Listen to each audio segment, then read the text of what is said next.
The next time there was any mention of it was a few years later, sophomore year in high school. We're living in New Tazewell, Tennessee. I wanted the basement to myself. The thing about this basement was there were a lot of open doorways and no doors. It was a very open room.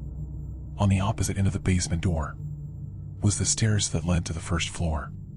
On either side of the bottom of the steps were these two rooms. The one to the left looking up the stairs was this room my mom used as a closet.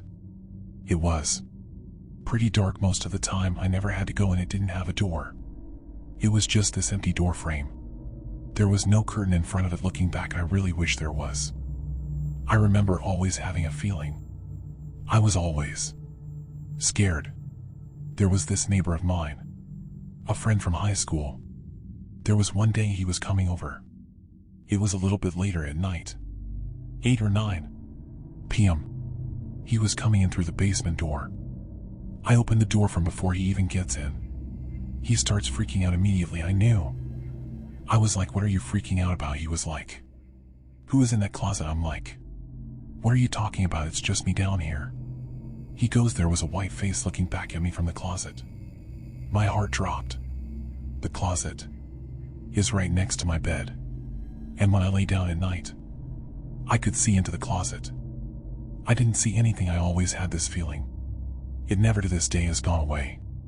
When he told me the details on this face, I was like, what did it look like exactly? It was a white face with black eyes. That was it. It looked back at me. Then it darted back into the room. It was looking back at him. He did not talk to me again. I reached out to him in hopes that he would tell me again what he saw exactly. After that night, after he left, I took everything of mine that I could, and I started sleeping upstairs. That was the last time I recall ever having any mention of that face. There has not been a single day in my life that I don't expect to see it somewhere. Every time I open a pantry closet, or any closet for that matter, every single time I get this feeling, this dread. I feel like I'm going to see it again. A couple years. I was around 23. I was laying back to back with my ex-wife here in the house in Knoxville, Tennessee. My ex-wife, she's not a religious person. She doesn't believe any of the stories. She didn't at this point. One night we're laying back to back. She just flies right out the handle. And she's like, "Stop touching my face." She's like really upset. I'm confused, halfway asleep. I'm like, "What are you talking about? Our backs are touching. There's no way I'm touching your face. You would feel me moving." She said, "You're poking my face." I'm like, "That was not me." "So we are. I am not touching you right now." She got really scared and moved closer to me. We really didn't talk about it until my daughter told me she was hearing voices under her bed. She's only 5 now. This was a couple years ago. I went and checked. I never heard them. I asked her, "Are you sure? You heard stuff?" She was like, "Yeah, Boppy. I heard somebody was talking." As far back as I can remember, back to maybe 10 years old, I was in my aunt's house in Palm Beach, Florida. I would be half asleep, half awake. I would always hear knocking. Every house that I've been in, even the house I'm in now. One time was a little bit different than most. I was laying in bed in my aunt's house in Palm Beach, and almost like a clock, my body was spun around. While I was in this sleep state, my head went from the top of the bed to the bottom and back around to the top. At this point in my life, 25 years old now, I've been trying to figure it out. I asked my family all types of questions.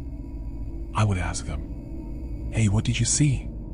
Did you see this? What happened here?" We were all around the same area. We were very close. I remember asking my sister Melissa, "Do you remember anything happening that was strange?" She said there was only one house where she saw some weird stuff happen. The first house we had in Georgia A lot of my family members were staying there at the time. My agrees so. Their 2 kids. My 2 cousins. Michelle and Cassandra. My sister Melissa. We're a girlfriend. Leanne. My family, my mom. My little sister, my little brother. And my older brother. She said she would see my little sister. On Elise walking around. In a trance-like state. In the middle of the night. Before she saw that, she would always see some weird shadow. Like an orb. One night, her and Leanne watched Elise walk into a corner. Outside their room, there was one night right. It wasn't that illuminated. She would walk to a dark corner and just stay in there. She started calling out to her. She didn't respond. A couple years ago, I asked Elise about the situation. She didn't remember being in the trance-like state, but she did tell me there was an experience. The only one she could remember having. She was having this dream. My little brother Keanu was in the bathroom. In the dream, she saw Keanu trying to get out of the bathroom. He was really trying to get out. In the mirror, with green glowing eyes, she woke up from this dream, and Keanu was really in the bathroom. At that moment trying to get out. He recalls seeing those green eyes. In the mirror, the lights had cut off. He was in there in the dark trying to get out. With this locked bathroom. She said that was really happening. I go to Keanu too. He told me he had a man. Something was looking back at me. He doesn't remember anything else. I continued to ask everyone. I got to my mom. She said that when she was a really young kid, her and my other aunt, they were playing with a Ouija board. This is upstate New York. They've only been in America for a couple of years at this point. They were trying to have some fun. But little did they know, they would change the trajectory of their lives forever. Because they were playing with that Ouija board. My mom said, the bed started levitating. All the kids ran out. My old Whittel did not play about that stuff. Neither did my old Whittel. They took that Ouija board and threw it out. They never said bye. They were kids. They didn't know what they were messing with. I think that I've been going on since I was a kid. To my entire family. Of them playing with that Ouija board.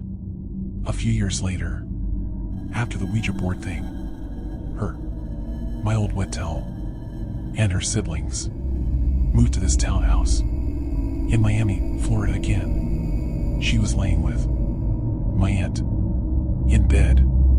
It was really late at night. Something walked in the room. It was completely cloaked in black. It had a white face and black eyes. The only other time I've ever heard of somebody seeing this face. It walked in and started tearing at the blanket, trying to rip it off of them. My aunt and my mom started screaming. This is the townhouse. Neighbors would have heard. My old Whittel. Nobody came. Nobody was checking nothing. The room was isolated. Then it stopped. I heard this story really young. I just never thought about it.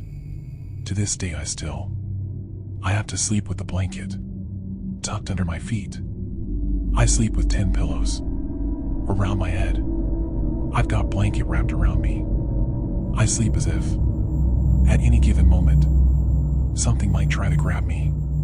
If you like these stories, share them with someone that might like them too. Thank you very much for listening. Keep it scary, everyone. See you soon. Bye.